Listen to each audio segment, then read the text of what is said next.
ఇవి వచ్చేసి natural బయోమాగ్నెట్స్ and దీంతో మన హెల్త్ రిలేటెడ్ ఏ ప్రాబ్లమ్స్ ఉన్నా హీల్ చేసుకోవచ్చు అంట. ఎలాగో చెప్పేస్తారు, రీల్ని సేవ్ చేసుకో. సో బేసిక్ గా మ్యాటర్ ఏంటంటే మనం యంగ్ ఉన్నాం కాబట్టి టాబ్లెట్స్ అవన్నీ యూస్ చేసుకొని ఏదైనా ప్రాబ్లమ్ వస్తే హీల్ అయిపోతాం. కానీ పెద్ద వాళ్ళకి కొన్ని ఇబ్బందులు ఉంటాయి. వాళ్ళు న్యాచురల్ వే వెతికినప్పుడు బయోమాగ్నెట్స్ యూస్ చేసుకొని హీల్ అయిన వాళ్ళు చాలా మంది ఉన్నారంట. Ministry of Ayush and MSME వాళ్ళు కూడా దీనికి అవార్డ్ అయితే ఇచ్చారు. వీళ్ళ దగ్గర అయితే బయోమాగ్నెటిక్ మ్యాట్రెస్ ప్యాడ్ అని చెప్పేసి ఒక ప్యాకేజ్ కూడా ఉంది. రీల్ని అయితే స్కిప్ చేయకుండా చూడండి, మీకు ఎవరికైనా యూజ్ అవుతుంది పక్కా. సో చూసేద్దాం డీటెయిల్ ఇన్ఫర్మేషన్ కోసం. బయోమాగ్నెట్ అంటారు. అసలు ఇది మనం ఎందుకు వాడుకోవాలా అంటే మనకు భూమిలోకి వెళ్ళి మనకు మ్యాగ్నెటిక్ మన బాడీకి వస్తుందండి. అసలు యాక్చువల్గా ఈరోజు తగ్గిపోయింది. కరోనా టైంలో మార్కెట్లోకి వచ్చింది, దీని గురించి అవేర్నెస్ లేదు, జనాలకి తెలియాలి. ఎందుకంటే మొత్తం మనం మెడిసిన్ మీద డిపెండ్ అయినాం.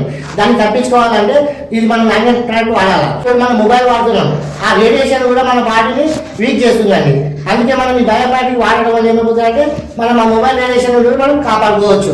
మ్యాగ్నెటిక్ మ్యాట్రెస్ అనేది ఈ బాటల్ చుట్టూ ఉంటుంది. ఇది ఒక వాటర్ మనం తాగడము, మనకి ఎగ్జామ్ అనేది ఒకటి ఉంటాయండి.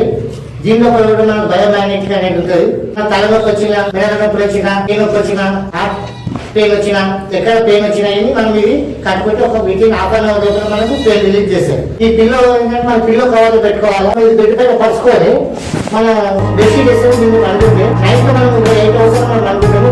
బాడీ మొత్తం మన బాడీలో ఉన్న పెయిన్ అనేది